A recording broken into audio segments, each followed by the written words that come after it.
26 नवंबर 2025 बुधवार। पहला पाठ नबी दानियल का ग्रंथ अध्याय 5 पद संख्या 1 से 6, 13 और 14, 16 और 17 और 23 से 28। राजा बेलसर ने अपने 1000 सीमांतों को एक बड़ा भोज दिया। वह उन 1000 अतिथियों के साथ अंगूरी पी रहा था और उसने अंगूरी के नशे में सोने और चांदी के वे पात्र ले आने का आदेश दिया जो उसके पिता नबूकदनेस्सर ने यरूशलेम के मंदिर से चुरा लिया था। वह अपने सामंतों, अपनी पत्नियों और उपपत्नियों के साथ उनमें पीना चाहता था। इसलिए यरूशलेम के मंदिर से चुराए हुए सोना चांदी के पात्र लाए गए और राजा अपने सामंतों, अपनी पत्नियों और उपपत्नियों के साथ उनमें पीने लगा। अंगूरी पीते समय वे सोने, चांदी, पीतल, लोहे, लकड़ी और पत्थर के देवताओं की प्रशंसा करते जाते थे। उस समय एक मनुष्य के हाथ की उंगलियां दिखाई पड़ी और वे दीपाघर के सामने राजभवन की पुती हुई दीवार पर कुछ लिखने लगी। राजा ने लिखने वाला हाथ देखा, उसका रंग उड़ गया, वह बहुत घबराया। उसके पैर कांपने और उसके घुटने एक दूसरे से टकराने लगे। जब दानियल राजा के सामने लाया गया तो राजा ने उससे कहा, क्या तुम दानियल हो, यूदा के उन निर्वासितों में से एक जिन्हें राजा मेरे पिता यूदा से ले आए थे? मैंने तुम्हारे विषय में सुना है कि देवताओं का आत्मा तुम में विद्यमान है और यह कि तुम अंतर्ज्योति, विवेक और असाधारण प्रज्ञा से संपन्न हो। लोगों ने तुम्हारे विषय में मुझे बताया है कि तुम स्वप्नों की व्याख्या कर सकते हो और समस्याओं को सुलझा सकते हो। यदि तुम यह लेख पढ़कर इसकी अर्थ समझा सकते हो तो तुम बैंगनी वस्त्र पहनोगे, गले में सोने का हार धारण करोगे और राज्य के तीसरे स्थान पर विराजमान होंगे। दानियल ने राजा को यह उत्तर दिया, आप अपने उपहार अपने पास ही रखें और दूसरों को अपने पुरस्कार प्रदान करें। फिर भी मैं राजा के लिए यह लेख पढ़ूंगा और उन्हें इसका अर्थ समझाऊंगा। आपने स्वर्ग के प्रभु का विरोध किया, आपने उसके मंदिर के पात्र लाने का आदेश दिया, आपने अपने सामंतों, अपने पत्नियों और उपपत्नियों के साथ उनमें अंगूरी का पान किया।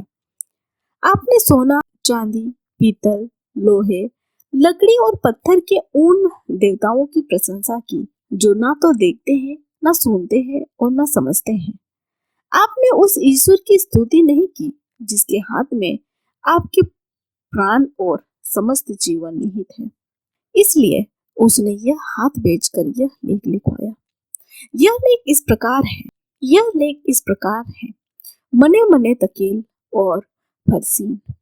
इन शब्दों का अर्थ इस प्रकार है, मने, ईश्वर ने आपके राज्य के दिनों की गिनती की और उसे समाप्त कर दिया।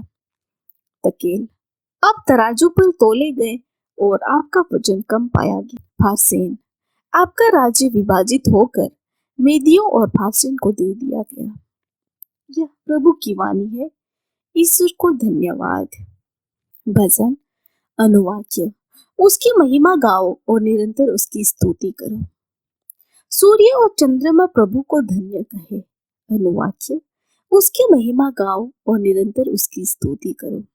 आकाश के नक्षत्रों प्रभु को धन्य कहें। अनुवाक्य, उसकी महिमा गाओ और निरंतर उसकी स्तुति करो। वृष्टि और ओस प्रभु को धन्य कहें। अनुवाक्य, उसकी महिमा गाओ और निरंतर उसकी स्तुति करो। पावन प्रभु को धन्य कहें। अनुवाक्य, उसकी महिमा गाओ और निरंतर उसकी स्तुति करो। अग्नि और ग्रीष्म प्रभु को धन्य कहें। अनुवाक्य, उसकी महिमा गाओ और निरंतर उसकी स्तुति करो। शीत और ग्रीष्म प्रभु को धन्य कहें। अनुवाक्य, उसकी महिमा गाओ और निरंतर उसकी स्तुति करो। जय घोष, हालेलुया। प्रभु कहते हैं, मृत्यु तक ईमानदार रहो और मैं तुम्हें जीवन का मुकुट प्रदान करूंगा। हालेलुया। संत लूकास के अनुसार आज का पवित्र सुसमाचार अध्याय 21 पद संख्या 12 से 19। यीशु ने अपने शिष्यों से यह कहा, लोग मेरे नाम के कारण तुम पर हाथ डालते, तुम पर अत्याचार करेंगे, तुम्हें सभागृहों तथा बंदी गृहों के हवाला कर देंगे और राजाओं तथा शासकों के सामने खींच ले जाएंगे। यह तुम्हारे लिए साक्ष्य देने का अवसर होगा। अपने मन में निश्चय कर लो कि हम पहले से ही अपनी सफाई की तैयारी नहीं करेंगे, क्योंकि मैं तुम्हें ऐसी वाणी और बुद्धि प्रदान करूंगा जिसका सामना अथवा खंडन तुम्हारा कोई भी विरोधी नहीं कर सकेगा। तुम्हारे माता पिता, भाई, कुटुंबी और मित्र भी तुम्हें पकड़वा देंगे। तुम में से कितनों को मार डाला जाएगा और मेरे नाम के कारण सब लोग तुमसे बैर करेंगे। फिर भी तुम्हारे सिर का एक बाल भी बांका नहीं होगा। अपने धीरज से तुम अपनी आत्माओं को बचा लोगे। यह हमारे प्रभु यीशु ख्रिस्त का सुसमाचार है। ख्रिस्त की जय। तो आइए आज के पाठ पर थोड़ा सा मन चिंतन करते हैं। एक अच्छे जीवन के वादे के कारण इस दुनिया की समस्या और चिंताओं से मुक्त जीवन के लिए मैंने यीशु का अनुसरण करने का फैसला किया है। हम में से कई लोगों की यही गलत धारणा है कि यीशु एक अनुयायी बनना आसान या सहज है। यीशु का अनुसरण करने में एक महान बलिदान शामिल है, क्योंकि इसमें गहरी विनम्रता शामिल है।